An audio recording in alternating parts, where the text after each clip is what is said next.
What's up, guys? It's me, Jeremy. Hope you guys are having an awesome week. And in my last video, I got a couple of comments. A bunch of you guys wanted me to take a look and sort of review the notes that I took during my 10 hours practice session. And I thought, hey, why not? Let's go through the notes, give you a little bit more in-depth on my thoughts and some of the more specific situations and ideas that I took from the experience. Now, first off, I got a couple of notes for myself at the top. This is just things I wanted to talk about before we get started. This is an unscripted video, and I'm not the best at doing unscripted content, so I do apologize if the pacing of this video is not as concise as my normal stuff. But anyways, first off, I wanted to talk a little bit about my play. I know in solo queue, I'm not the best player, to put it lightly. In a lot of videos, I use footage that makes me look good in a sense. Not because I want to appear as a better player than I actually am, but more because I think it just improves the viewer experience, and I try to just have footage that makes the most sense to the clip that I'm talking about, and that's really why I do that. But it does mean that there is a lot of things I can improve on, and trust me, I know that. I know there's so many things I could do, and I'm constantly trying to improve, which is why I like to do these 10-hour sessions. As well, if you're going to do this kind of stuff yourself, the most important thing, number one, is to make sure that your practice session is fun, right? If you don't enjoy taking notes, honestly, just don't do it. Like, if you absolutely hate it, if you don't have fun with it, you really shouldn't do it. I did this kind of practice session because I enjoyed it a lot. I don't think that it was the number one most optimal way to practice. I think the number one most optimal way to practice is very close to this, and is essentially the same thing, but instead of playing, it involves a lot more watching replays. But I don't enjoy watching replays that much, so I just didn't do it. And I think that's okay, I think you're going to get a lot more out of a practice session that you enjoy rather than a practice session that feels like work, because League of Legends is a game, it's supposed to be fun, so make sure you have fun with it. Anyways, let's jump into the notes. That's enough of me talking about the intro. I sorted these notes a little bit into different categories and stuff. The first one is decision making. So right at the top here we have a couple notes, and these are essentially the raw notes that I took, just organized a little bit. Remember, it was about 18 ranked games or so over 10 hours. And so at the top here we have picking 2v2 and 3v3 fights, avoid greedy plays, and avoiding desperate and ambitious plays. So these are all pretty much the same thing. All four of these notes are essentially the same thing, and it's that I was making a lot of greedy, very ambitious plays. And it took me a while to figure out why, but that actually leads me into my next notes, and it's really good because when I took these notes, it was very scattered, disorganized, like, oh, I take, maybe I take this note in the first hour, and like 6 hours later, I take like this note, and then, 3 hours before I took some of these other notes, and being able to look back and sort of organize these notes, I think, goes a really long way because it helped me figure out the reasons for why I was making these greedy plays, which is this next section of notes. And so the first thing I was doing is I need to pay a much better attention to power spikes. And this note I took when I was jungling. It's especially relevant to jungle items and power spikes level 6, level 11, even level 9 is a big power spike on a lot of champions. And I was making a lot of ambitious plays because I thought I was stronger than I actually was, and my opponents hit a power spike, but maybe I was sitting on a bunch of gold, or maybe I was a little bit behind in XP, or maybe my champion didn't spike at the same time. And I was getting punished a lot because of that, and I was letting myself get punished because I was still going for the same plays that I normally would if my opponent hadn't hit that power spike. As well, thinking ahead in terms of mechanical plays, like, when you go in for a 1v1 fight, adding up the damage that your abilities do, your full combo, like, do I have the damage to kill this guy, does he have the damage to kill me, stuff like that, so like, long before the fight is over, that you can either kill this guy or he's gonna kill you. As well, don't underestimate matchups that I think are good. So I was playing, my main jungler that I'm playing right now is Xin Zhao, and he's a very strong early game champion, but since I'm still fairly new to the role, I don't really have a very good knowledge of the matchups and stuff, and so a lot of times I would take a 2v2 fight in a lane, like a counter gank, that I thought was really good, but then I would get totally destroyed because of something that I didn't really think about. And so essentially what I need to do for my play to succeed is avoid 2v2s when ganking until I understand the matchup. There's a few matchups that I understand that I really get and that I'm confident that I can 2v2 in, but there's a lot of matchups that are a little bit weird, especially in solo queue where people play a lot of like off-meta junglers and stuff. And so until I learn the matchups and stuff, I have to absolutely avoid counter ganks because I'm not really sure how the 2v2s play out in my head. And so to fix that, I of course need to learn the matchups and stuff. And then again, positioning on squishy champions, Xin Zhao's a lot squishier than the other junglers that I'm used to playing, like Sejuani and Warwick and stuff like that. So it took me a while to start adjusting to the positioning of bruiser junglers, who are, in the early game at least, a lot squishier than full tank junglers. And so all of these things are stuff that I'm starting to adjust to. I think it's stuff that I'm starting to pick up, slowly incorporate into my play. It hasn't been too long since the actual practice session that happened. I haven't played too much rank since then. I've played maybe like 5 or 6 games, I think. It's not a lot, but it's definitely stuff that I am noticing improvements in, and it's stuff that I'm definitely making progress in. So the next stuff involves a little bit of builds. I mentioned builds a little bit in the previous video, and this is pretty much just the specifics. The first one is to build Sightstone early on jungle. I tested around with this build a lot. I tested not building Sightstone, I tested building Sightstone, and honestly, just building Sightstone every time is just so good in solo queue because people just don't really ward properly, and if you can contribute to that with your Sightstone, you can have such a huge impact just from that 800 gold item, and it really goes a long way. So it's definitely something I need to do pretty much every single game. And I messed around a little bit with Devour Xin Zhao builds, and eventually with this next point, so I said when I go Devour, focus on Crab and Dragon a lot more, but then the next point ties into it, and it was just make better decisions on jungle item purchases, and essentially what these two things added together for me was that I realized with my jungle playstyle, I can honestly just never build Devour. Like, when I play jungle, I try to gank 24/7. I have like 50 farm at 30 minutes because I just try to camp lane so hard, and that just doesn't work if you build Devourer. And so essentially what that meant to me is that I can pretty much never play Devourer junglers until I completely change the way I play jungle, which I don't really want to do because I'm very fond of the jungle playstyle that I take. So I just can't really build Devourer, and I started building Warrior on Xin Zhao, and I had a lot more success with that option.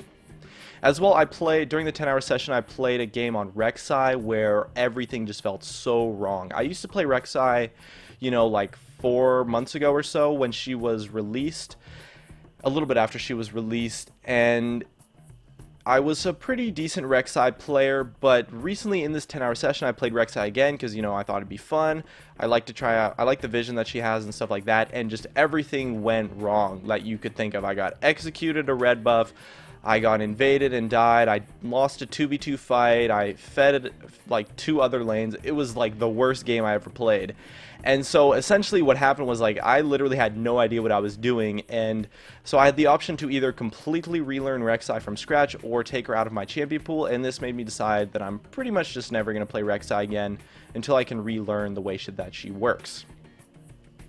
As well, we had a lot of notes involving teleport in the top lane, focus on capitalizing the TP advantage, early home guard if I was losing lane. That's one that I liked a lot. A lot of times when I play top lane, since I'm not an experienced top laner, I'm not the best at the matchups, a lot of times I'd fall behind in lane, and building an early home guard when you lose top lane is really good because you can start teleport home guard ganking your opponents, which can definitely put you back in the game and is not difficult at all to pull off.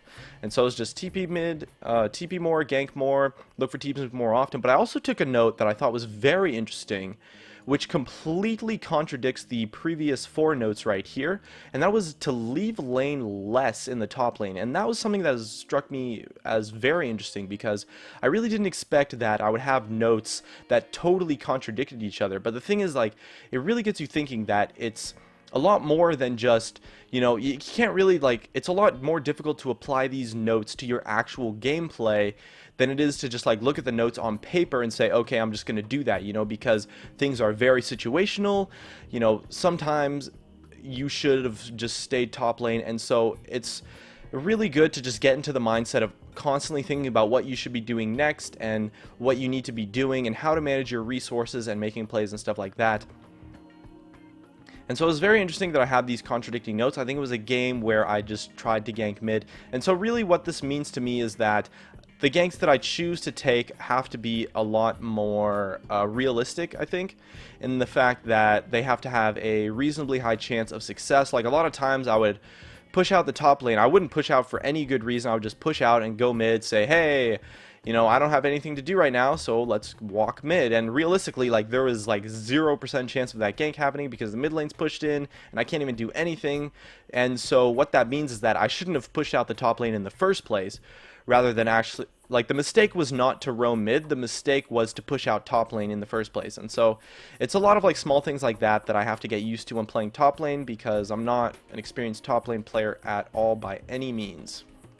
As well, with AD carry, I need to get into the habit of positioning more when my positioning more safely when my flash is down. That's something I was not really adjusting too well, and is a big part of the reason why I'm not a very good AD carry player, is because right now at least I position the exact same way when my flash is up and when my flash is not up. And if you're an experienced AD carry player, you know that your flash is ridiculously important to your positioning and absolutely should affect the way you play in team fights. And so that's something I definitely need to get the hang of if I'm going to continue playing AD carry in ranked.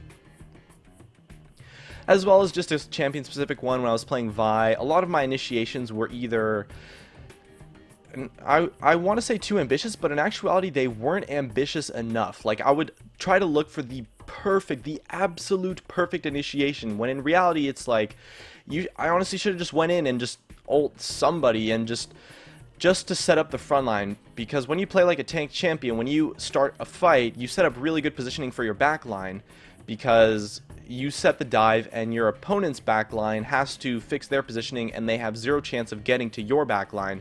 And so when you initiate a fight, it sets up really good positioning for your backline. And with Vi, I was just being too hesitant and too slow with my initiations, and a lot of times we'd hover around mid and we'd just sit mid for like 45 seconds and then get initiated on. It's like, oh, I really probably had 2 or 3 good opportunities to actually go in and start the fight there. And so on Vi, that's something I definitely need to work on.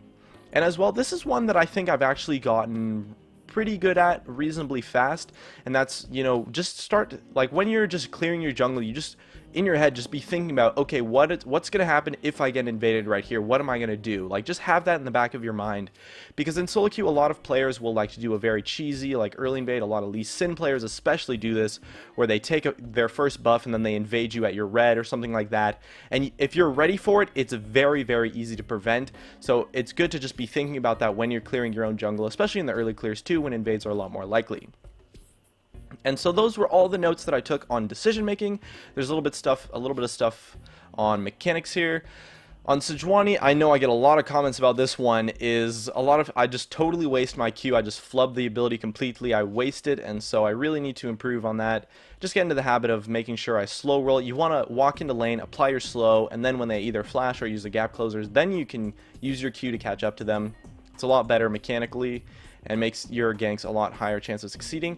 As well as Skarner mechanics was something I totally messed up, and I think as Skarner was a champion that I was testing out, I'm probably just not going to play him. But if I do want to play him, I have to really think and improve my Skarner mechanics. You know, I was messing up my Qs, missing my Es. I was using my W totally wrong, like just randomly. So my Skarner mechanics were like bronze tier. So that's definitely something I need to work on if I want to play Skarner again. And as well, there's just one game where I got totally dominated by a Kindred in a 1v1 multiple times when I expected to be able to beat her. So Kindred is a pretty decent champion. She's strong. She does a lot of damage. She has a hard time in team fights, but in skirmishes, 2v2s, 1v1s, she's really, really powerful. Her kiting is great, and so that was just, like I mentioned earlier, I need to learn matchups, and this is a tip here that is part, like, I learned the Kindred matchup in playing against her by getting my ass whooped a bunch of times, you know. And so now I got stomped by a Kindred in one game, and like the next few games I did really, really well because I was able to judge the strength of her as a champion a lot better. And so that note was very beneficial. The next thing is just habits, like things that I really need to drill into my head, like, okay, do this every time, every scenario, every game. And so the first one is just push early in every matchup. Like, if you notice my laning, I get pushed in like a lot, especially when I play mid and top lane. I get pushed in all the time because I don't know why, I just don't think to auto attack the creeps. I just don't really think about it. So it's a habit that I really need to get into the back of my mind to push at level 1 to get that early level 2, that XP advantage and stuff. As well, as a jungler, check the map when ganking every single time. Just check your minimap right before you gank. So you can see, it's just important to know when you go into a gank, like when you walk into that lane, you have to think, is there a chance of me getting counter ganked here? And if the answer is yes, then you would probably play the gank a little bit differently, and that's something that's very, very important. And if you check the minimap every time when ganking and you think, okay, there's a chance that I get counter ganked here, then if you get counter ganked, it's a lot more likely to go your way. As well, just something I needed to do was just ping more in starting team fights, like especially when I was playing Malphite. I really just need to ping more to communicate a little bit better with my team, to not bait them into like some bad scenarios, stuff like that. It's a pretty simple one, but it's something that's very important and can go a long way. Yeah, like I said, when playing Malphite, ping more. And this is the same one we talked about, so check the minimap before ganking a lane, always watch for counter ganks. And then the couple things that I need to learn, that I need to like, these are things that, okay, I'm going to go on YouTube, look up some videos, you know, look up some guides, stuff like that. And the biggest one is how to counter jungle. Like, something I realized when I play jungle, I literally have zero idea of how to counter jungle. I never counter jungle. I never even like walk into the enemy jungler. Like, I walk into the enemy jungle before 20 minutes in a game, like probably like once out of every like 5 games. And there wasn't really a reason for that. Like, I just didn't really think about it, didn't really know what to do, didn't know how to counter jungle, didn't know, you know, what a counter jungle is worth, like whether or not the play is worth it. And so that's something I need to look up a lot of guides for. I'm gonna check out my boy Foxtrot for that one, and we'll watch a lot of guides on that, and I'll definitely improve on that as well. Jungle and top lane matchups, especially for my champion pool. This one's a little interesting that I need to work on, because first off, before I start learning these things, I need to work a little bit more on refining my champion pool. Right now, I'm not entirely sure what champions I want to play. Top lane, I think I'm sticking to just Malphite, but I want to expand my top lane pool a little bit. My jungle pool, I actually want to shrink a little bit. I'm stuck between like 5 or 6 champions. I can't really decide which ones to take out, which ones I enjoy more than others. So first off, I need to refine my champion pool, and once I do that, I can start really grilling down the matchups. Like, okay, I play Malphite, how does this play out against, you know, 20 other top lane champions, and really learn the nuances of every single individual matchup that I have a chance of playing against. And so that's it. That's my notes from 10 hours of practicing. Maybe you guys enjoyed this kind of video, maybe you didn't. Hopefully you did. That's going to be it. So thanks for watching. Good luck in your practice sessions. And thanks for watching.